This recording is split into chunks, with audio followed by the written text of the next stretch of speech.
It's coming from the deep, dark recesses of the mind of Mel Brooks. Young Frankenstein. I say, give my creation life! Sky means business. Starring Gene Wilder as Dr. Frankenstein. That's Fraunkensteen. Peter Boyle as the monster. Marty Feldman as Igor. My grandfather used to work for your grandfather. I'm sure we'll get along splendidly. Oh, Forrest Leachman as Frau Blucher. And Madeline Kahn as Elizabeth. What are you going to do to me? I'm not afraid of you. Kill the monster! See Mel Brooks' Young Frankenstein. yes, I think we could all use a good laugh. But don't see it alone. Don't miss Young Frankenstein, personally directed by Mel Blazing Saddles Brooks, in black and white. No offense. Well, good morning, everybody. Welcome to 31 Days of Monsters. I'm your horrible host, Graham Nolan, and we are on day 28. Wow, 28 days behind us and 3 more to go. Today, we're talking about this classic Mel Brooks, Gene Wilder send-up of the Universal Frankenstein franchises. And this is one of the all-time greats. Julie and I watched it last night, and we laugh out loud in this thing. And it's entirely quotable, and I fully suspect and expect to see these quotes come through the chat tonight or today, this morning. You could tell that these guys love the source material. I mean, look at the matte painting of the castle right in the beginning. I mean, it's every bit as good as, in fact, it might even be the same castle painting they used in Dracula in 1931. Now that I'm staring at it. The other thing is the attention to detail and the cinematography. Yes, they shot it in black and white. But, you know, when people talk about Werewolf by Night and they say, oh, why don't you like it? It's just like the Universal Monster movies. I mean, look at the black and white and everything. It's like, no, that looks like a bad video. There's no attention to contrasts and gray tones and establishing a mood in that thing. The cinematography in this is absolutely gorgeous. I was watching it last night and staring at, you know, some of the way the scenes were framed and lit. You know, it was lit particularly for black and white. So you had these wonderful black and white contrasts and then gray tones as well. Just gorgeous. This is every bit as good as James Wong's black and white cinematography that he did for Citizen Kane and other classic movies in the 40s. Mel Brooks loved these monster movies so much, or the Frankenstein movie so much. I mean, he even went as far as getting Kenneth Strickfaden's electrical equipment that was used in the original Frankenstein films. You know, the whirligigs and the whiz bangs and all that stuff.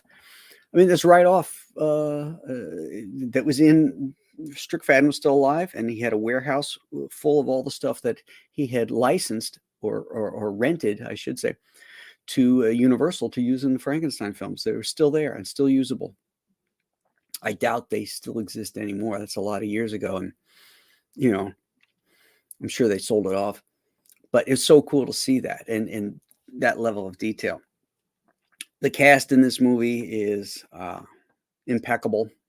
I was saying last night to Julie that any Mel Brooks film that doesn't have Madeline Kahn in it is usually not as good as the other ones. She brings something to her performances in these Mel Brooks films that just elevates it. Cloris Leachman's another one. She is so great in this as Frau Blucher. I believe that Frau Blucher in German, and I could be wrong, but I thought I remember reading this once, means Mrs. Glue. And that's why the horses are always whinnying, because, you know, they make glue out of, you know, horses. I I'd like to double check that and see if that's true, because I remember reading it somewhere, or it was on a special feature or something, you know. Hey, Pete Callen, thank you so much for that $5 super chat. Young Frankenstein or Abbott and Costello Meet Frankenstein? Well, they're really two different movies, because this is a complete send-up and a complete comedy of the Frankenstein films, in that there really is no horror. The Frankenstein monster, you know, his look, and he's getting his thumb lit on fire, and the soup in his lap and all that, pure comedy. Whereas Abbott and Costello Meet Frankenstein, the monsters are real. The monsters are straight. And it's the comedy that comes out of the characters of Abbott and Costello and the situations. So they're really two different types of film. I would say Abbott and Costello and Shaun of the Dead are closer together than Young Frankenstein, because the horrors in Shaun of the Dead are real, and the comedy comes out of the characters. Same thing with Ghost Breakers. So those three are on par, whereas Young Frankenstein's a straight up comedy. But thank you again. There's so many quotes in this movie that we use in our everyday life, you know. Sometimes we forget where the when I say we, I mean me. Me and Julie. You know, it's part of these lexicons that you use. And sometimes you forget where they came from. Then you're watching the movie and you're like, oh, yeah, that's right. All right. Let's see who here is here in the chat. Well, his first one's a quote from J.P. Roca. What knockers? Why, thank you, doctor. I use that line in Superman the Odyssey, where Superman climbs these steps to this temple, and he's with this girl, and he goes something like, "Look at the size of those," and she's like, "Don't even say it," you know.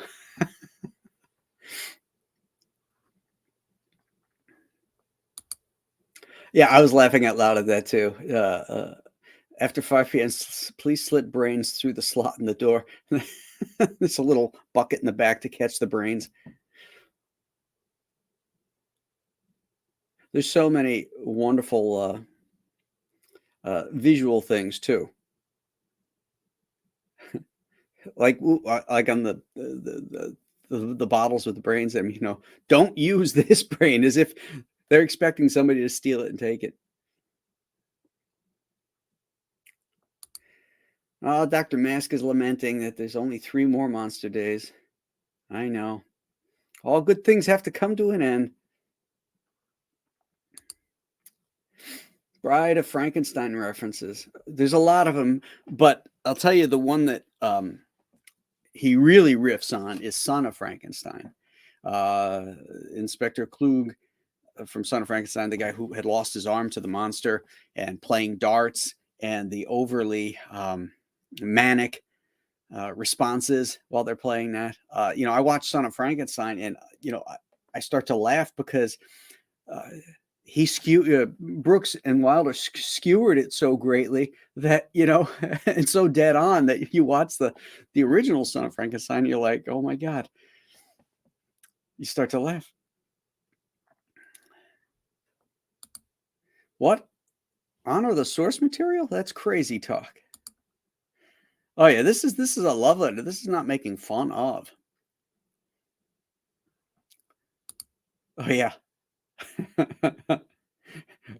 And after he pours the soup in his lap and lights his thumb on, or busts his wine glass, he goes, and now cigars.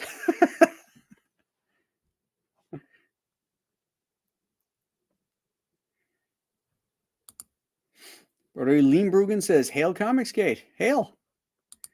David Brohawk Williams, what are you doing up so early? Yo, why are you up so early talking about monsters, G? You couldn't sleep, having nightmares? Drink some warm milk. Hey, I'm up working. I start my day early, dude. I don't know about you former animators that sit around, you know, chit-chatting and playing video games and all that nonsense. You know, Don't you be busting on me, son. All righty. Chris Juliano says, watch the taffeta. Oh, yeah. He doesn't know what taffeta means. No, it wrinkles easy. Dan Genovese says, good morning. Brody slammed the like button and it exploded. You do the same.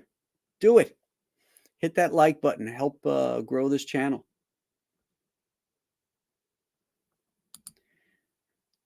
David also wishes the bestest to the early morning mighty chat. Oh, yeah, we've been meeting every morning for 28 days. And we got 3 more to go.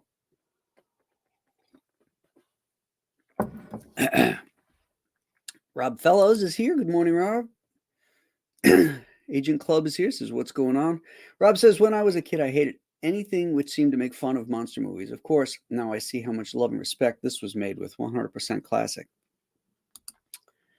Yeah, the original concept was written by Gene Wilder, and he brought it to Mel Brooks. Then they worked on the screenplay together.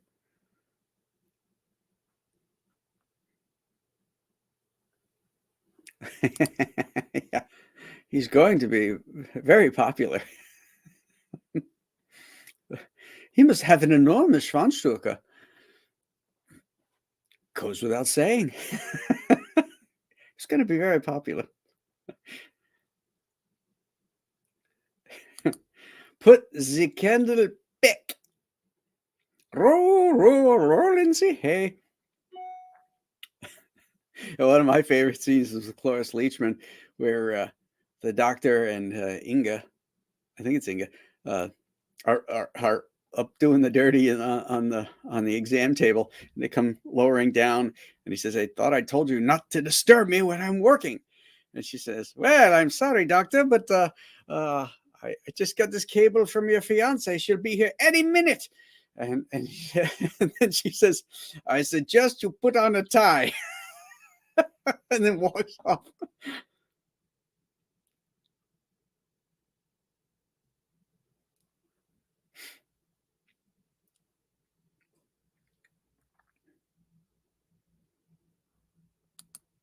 Brian Shockey loves the scenes with Gene Hackman. Oh, yeah, that's so funny, so over the top. You must have been the biggest in your class.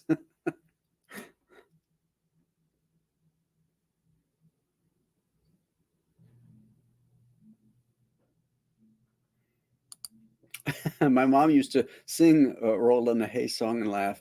I'm sure I didn't get it back then. Roll in the hay. Would I consider 25 Days of Christmas themed horror or classics? I don't think so. I don't like Christmas horror. I don't care for those two genres mixing up. I think it's personally, I think it's sort of disrespectful to Christmas. So I don't like those. Horror movies really do the best practical effects. Indeed.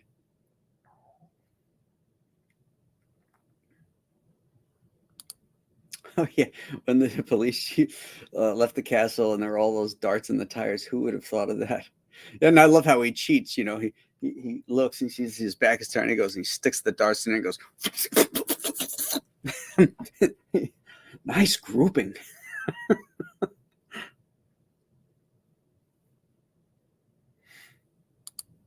Oh, yeah. Put on red. Classic.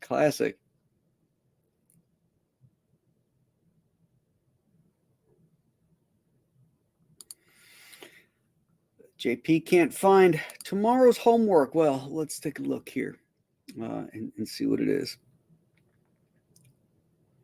29th. I want to say it's The Descent. I think it's the one that we're substituting in. Let me just open up. Here we go. Oh, no, it's not. It's The Monolith Monsters, 1950s Universal film. The Descent is the next day on the 30th, and then we close out with Salem's Lot on Halloween. So we'll also be closing out the first 30 days of the Ghost of Metacomb Key Halloween night. So please consider backing that project.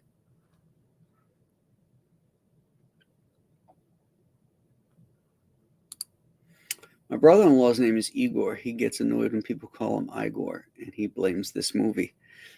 Yeah, I could see that.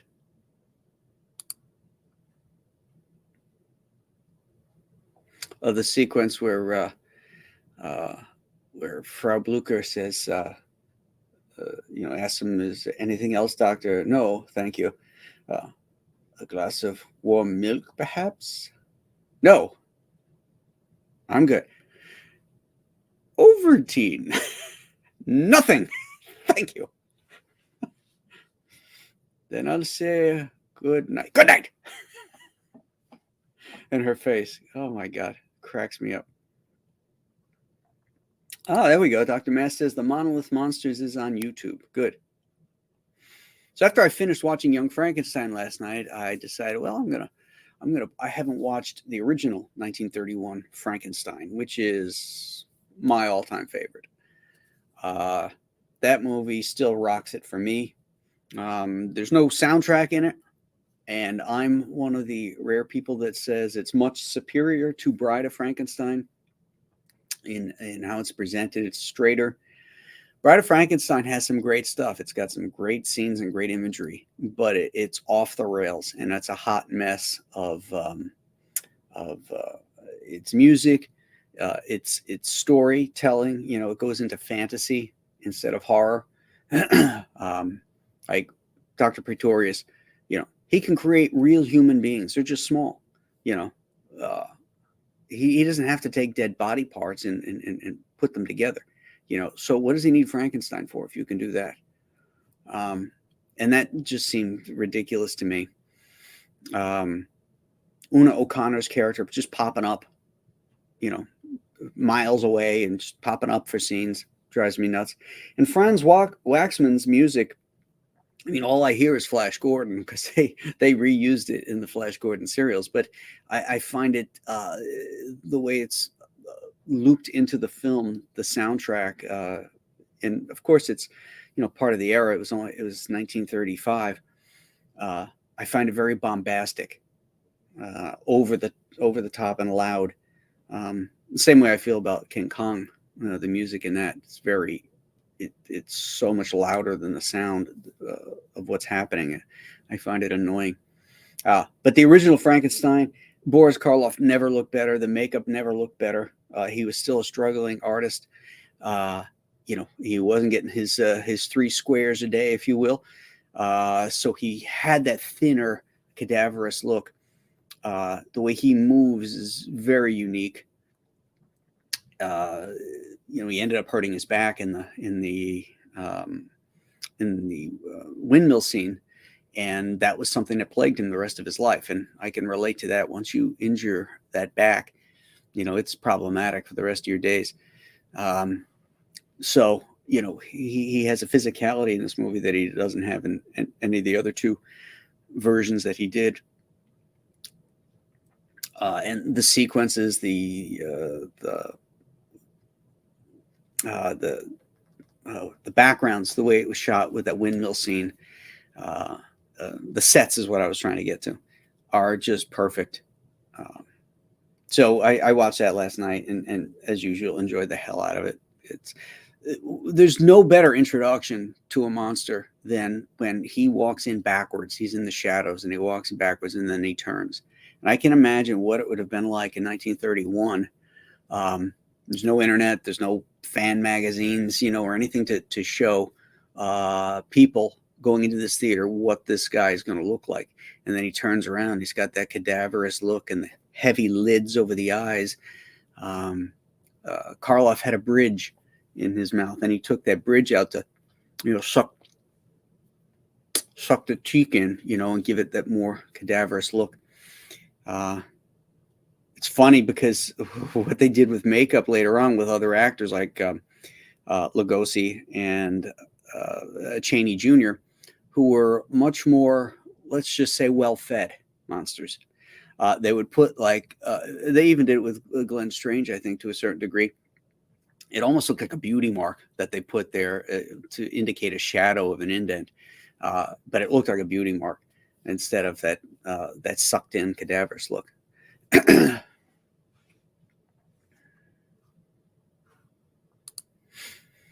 High Anxiety, another great one. Oh, another great performance by Madeline Kahn and Cloris Leachman too. You know, as Nurse Diesel is a riot. You know, she's got the mustache, and she's into S&M with Harvey Korman. Another one. You know, Harvey Korman's the third player of the Mel Brooks troupe, if you will. That when he was in the films, he elevated them. Right here, doctor? I know. Yes, yes.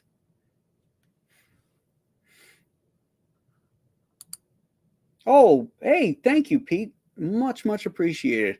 Backer number 991. Oh, absolutely much appreciated. Thank you, sir. He's talking about the Ghost of Matacumba Key. So the rest of you guys, if you haven't backed it, get over there. Let's get this thing through the roof. I'm going to be adding, I think I mentioned it yesterday. I've been looking into yesterday getting these collectible coins. And I've got an example of one here of what it's going to be like. And I'm going to do a series 1, and I'm going to be putting up the coins for Ghost of Matacumba Key, the Chenoo, and Alien Alamo. And they're going to be like this. Look at how thick these things are. And they're heavy. So this is what's coming. These collectible coins. And there's going to be a series 1, and there'll be a coin for each one of the properties that are connecting with Ghosts of Matacumba Key. So there'll be, like I said, Chenoo, Alien Alamo, and the Ghosts of Matacumba Key will be series 1. And then we'll do a series 2, which will include Monster Island, Joe Frankenstein, and I'm going to do a 25th anniversary of Monster Island one too, a special one. It's even going to be a bigger coin. This is a 2-inch coin, which is, you know, pretty large. But I'm going to do a larger one for the 25th anniversary of Monster Island and the beginning of Compass Comics. So that's going to be really cool.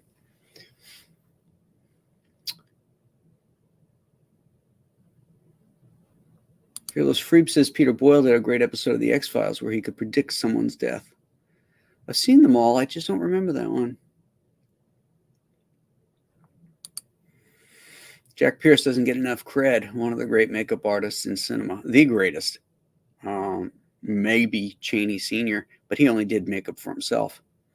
But Pierce, you know, created all of these looks. And he was summarily discharged from Universal in place of Bud Westmore and his team. Because Pierce never modernized. You know, he still built everything up, like from collodion and cotton and all of that for every day. You know, whereas these guys started using rubber and silicone and stuff like that to create molds so that they could apply appliances. You know, and get the stuff done a lot faster. And be easier on the actors as well. John Morgan Batneal said he agrees with Frankenstein 31 for the win. Did I mention Dennis thinks that Terry Garr was a smoke show in this? Yes, she was.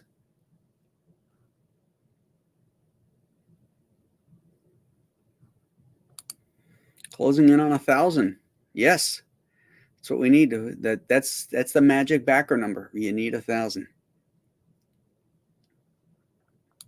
Hey, that's okay. Had to go with the Kelly Jones cover. It's his wife's favorite artist. No worries. Kelly's is great. Kelly's going to come on when we do another watch party. Kelly's, as everybody knows, is a huge, you know, monster fan, devotee, very knowledgeable as well. And, you know, he and I are going to have a lot of fun going back and forth and with you guys and making fun of the next movie that we do. And I promise I'm not going to promise because that's a hard thing to back up, but I'm hoping it'll be better than Bride of the Gorilla. Is that the Phantom? Yes, it is. That was given to me by somebody, and so it's the only one that I had as a example. Yes, they are. And where do you hold them, man? These things are weighty.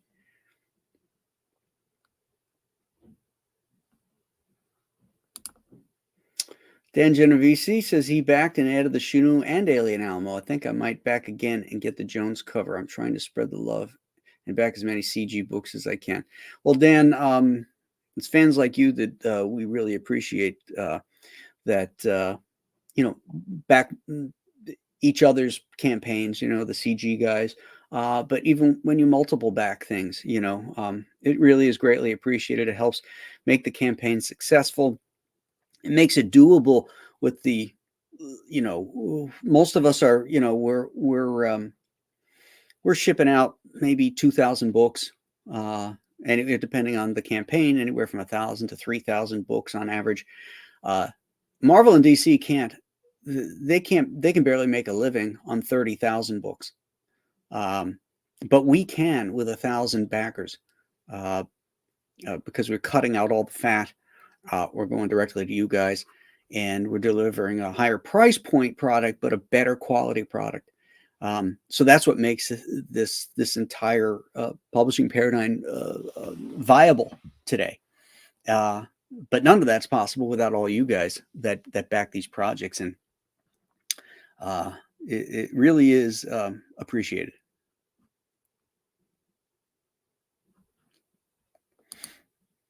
That's a low bar, Graham. He's talking about the Bride of the Gorilla. I don't think it will be tough to beat Bride of the Gorilla. That's true. All we have to do is show up and beat Bride of the Gorilla. I've never seen a movie so misrepresented by its title.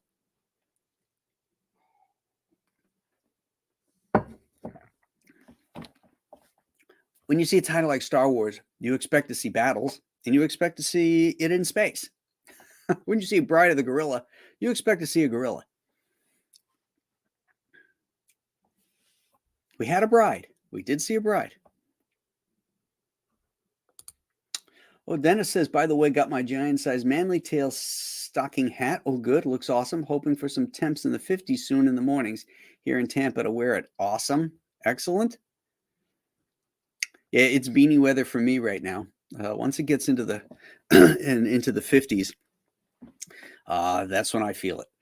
I'll go out and, with no hair, the heat just goes straight on out. I think it was it was 2 years ago. It was during COVID that I, and there were no barbers open and everything. I just said, screw it. I'm just going to shave my head. And I shaved it. And that was in the summer. And then fall comes around and we're down at a fall festival. It's like 55 degrees. I just have a fleece on or something like this, which I don't get cold real easy. I'm standing outside and all of a sudden I'm freezing. I'm like, man, why am I so cold? Am I getting sick and everything? I'm asking, are you cold? The people I'm with. No, I'm not cold. It's comfortable. So I went into a ski shop and I bought a knit hat and put it on. I was like Muttley, I was like, felt so comfortable. It's like, that's when I realized, dude, I got to get a hat anytime it gets below 60 because the heat goes straight on up.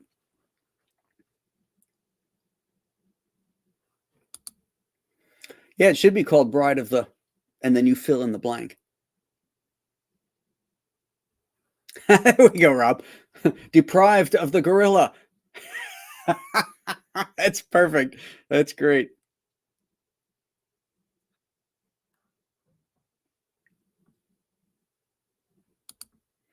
We were the gorilla all along. Well, that's true. The SJWs think CG people are just a bunch of gorillas. So, yeah, that makes sense.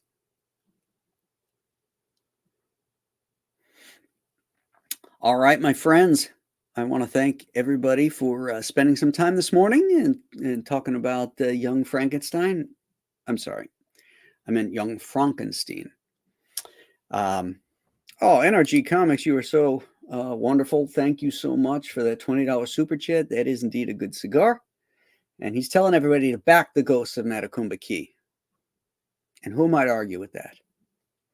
We have a great campaign, and the story I think you're really going to like because it has adventure, romance, mystery, and a ghost story, all wrapped around a ghost story in beautiful locations. Takes place in the Florida Keys, so there's some swampy, creepy goodness, and then some beautiful,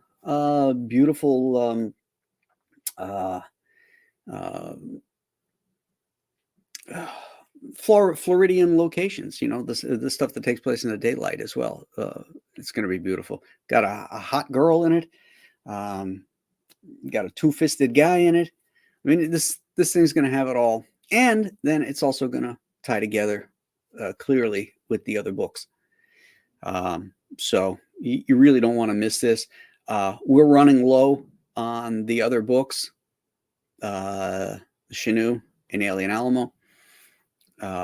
Probably going to reprint Alien Alamo, and so I have more copies on hand.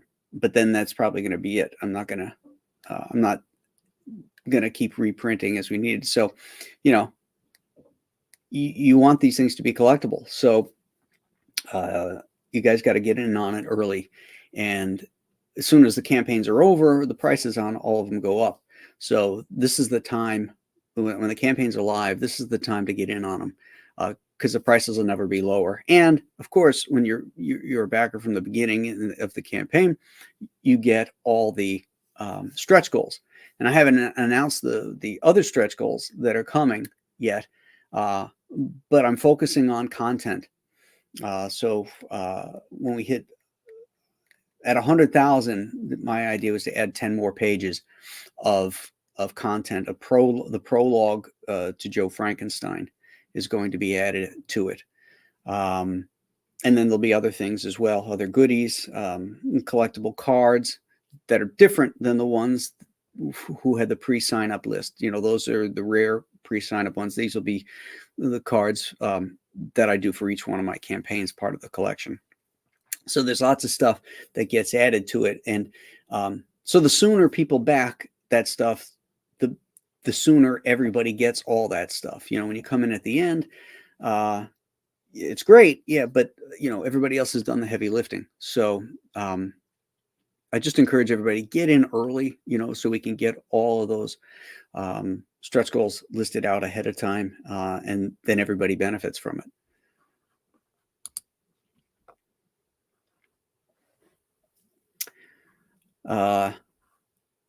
Yeah, that's a good idea. NRG Comics, that's a very good idea. End with the trailer. Yeah, let's do that.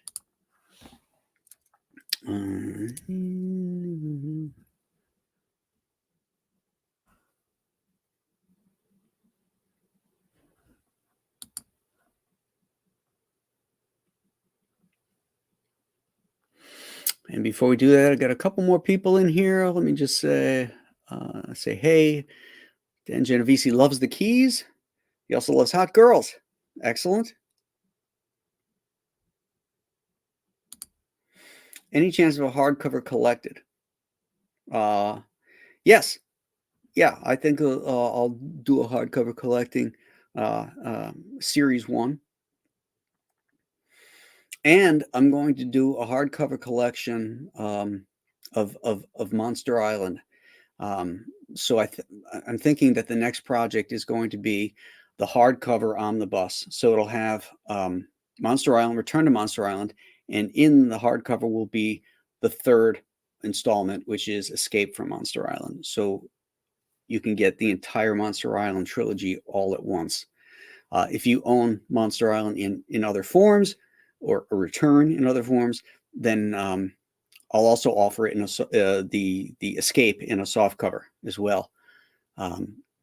So that'll be coming next after Ghosts. The Chenu extra story was terrific. Thank you. New cover art for Alien or one of the originals? If I reprint it, it'll be the original. It'll be the wraparound cover. Yeah.